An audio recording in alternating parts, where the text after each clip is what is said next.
Rebel Rouser. I'm Alan Voivod, and this is Star Wars 7x7.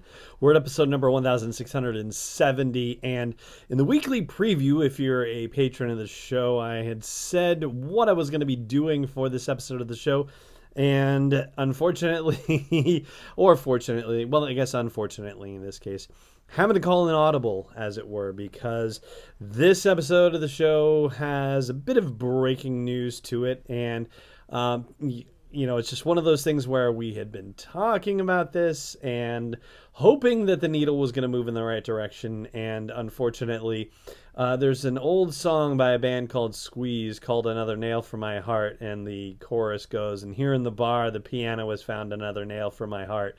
And this time, it's not the piano unless Max Rebo is playing it, because here's the scoop.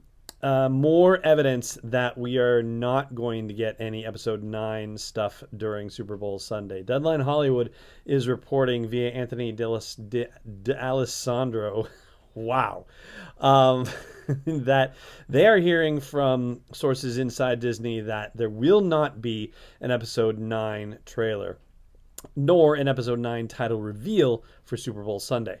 Now, we did talk about this in a previous episode where we're talking about the fact that sometimes studio executives don't even know what it is that they're going to be debuting until hours before the actual Super Bowl telecast, so it is still essentially an open question. But the odds makers were already starting to trend downward on it, considering the fact that it's mostly May and June and some early July movies that tend to get some of the Super Bowl love and where the actual spend happens to go. And when you look at what's going on with Disney and with Marvel and, all of the stuff that they have going, well, they definitely have things that they need to be promoting, whether it's Captain Marvel or Dumbo or Avengers Endgame or Toy Story 4. I mean, yeah, there's a lot of stuff that they have coming up in the immediate future, comparatively speaking. And as one article put it, Star Wars can make its own weather, basically, by doing the release whenever they want to do it. And they don't necessarily have to rely on Super Bowl Sunday to do it. Well, you know what? That's certainly true. And yet, I think that there is a significant argument in the contrary to that whole idea. And I understand that this has to be sort of a delicate balance of a situation, especially since this coming movie, Episode 9, is the end of the Skywalker saga. It is the end of 42 years of storytelling, and so, or at least sort of, because I don't think they're going to stop telling Skywalker saga stories. They're just not going to do it in movie fashion. But, I mean, it is about as big a hurrah as you can get.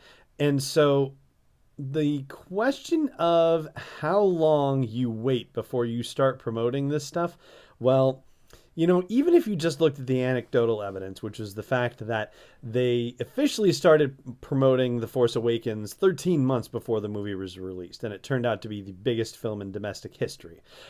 Contrast to that, the marketing for Rogue One, which didn't really ramp up until April of 2016, and it did about half the business that Force Awakens did. Contrast that to The Last Jedi, which didn't ramp up its marketing until April of 2017, and it did, 70% of the business that The Force Awakens did. And that being said, that, of course, as we've talked about on the show, was right in line with what the expectation was for a middle installment in a Star Wars trilogy. So, that's okay. But part of the argument for why it makes sense that Episode 9 isn't going to drop anything for the Super Bowl is because it's not coming out in May or June. It's coming out in December. And, with Rogue One and The Last Jedi, that's the same thing that they did. They ramped up their campaigns in April. Well, the difference in that regard was that for Rogue One, they couldn't really ramp up until April because they had the Force Awakens DVD home video campaign to handle, and they had to work around that. For The Last Jedi, they had to work around the Rogue One coming home campaign. So they didn't have that situation this time for Episode 9. I mean, Solo their in-home campaign happened in September. And so, yeah, we've been utterly clear of that. It wasn't like they had to hold off for March of 2019 to, avoid any promotional campaign in that regard. So they've had all the time in the world to be able to jump on the promotional train and get things ramped up early.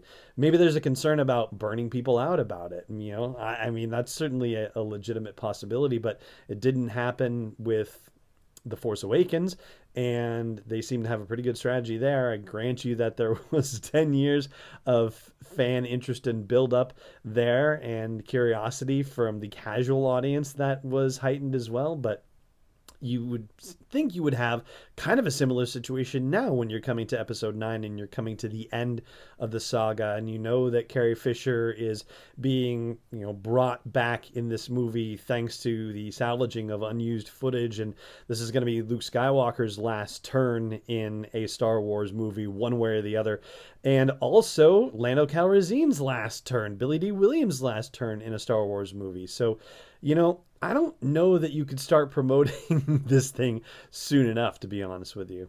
But I'll tell you, if we're not going to get any sort of teaser, or even like what they did with Solo, where like it's a little bitty commercial and then they give you the full teaser the following day on Monday, if they're not going to do that, then I can't see them necessarily releasing the title also, because, I mean, there's already too much going on. If they think it's going to get lost in all of the craziness of everything else that's getting advertised, then they're going to wait. So I think at this point, the way things seem to be shaking out, the way the tea leaves seem to be arranging themselves, I think it would be rather nice if they decided to give us the title before Star Wars Celebration, and then we could go in and see the actual trailer for it at Celebration. I mean, it seems like we are definitely bound to wait just about 3 months more, 2.5-ish, yeah, until we actually get this thing. But I hope they give us the title a little bit sooner. Anyway, that is going to do it for the Audible call on today's episode. And for tomorrow's episode, well, I'll tell you what that's going to be in a moment. I will say, however, I hope you subscribe to the show if you're not doing it already, and I hope you will consider supporting this daily dose of Star Wars joy. Hey, I'm doing it to the degree where I can change on the fly for every single day. So I hope you'll consider supporting it at patreon.com/SW7X7. And thank you so much for everyone who already does. And so as far as tomorrow's show goes, what was going to happen was going to be a look at the next set of episodes for Star Wars Resistance. And that's because there have been some announcements in that regard. And certainly the season is taking a turn based on what happened with the Doza dilemma last night or the night before. But who knows? There might be other breaking developments that we might need to be covering this week, so we're going to be flexible about it. I'm sure we'll be talking about Resistance again very soon, though. But for now, that is going to do it for this episode. And thank you so much for joining me for it. And also, of course, may the Force be with you, wherever in the world you may be. This podcast is not endorsed or sponsored yet by Lucasfilm Limited, Disney, or 20th Century Fox. It is intended for entertainment and information purposes only. Star Wars, the Star Wars logo, all names and pictures of Star Wars characters, vehicles, and any other related Star Wars items are registered trademarks and/or copyrights of Lucasfilm Limited or their respective trademark and copyright holders. May the Force be with them. All original content is copyright 2019 by Star Wars 7x7. We hope you love it.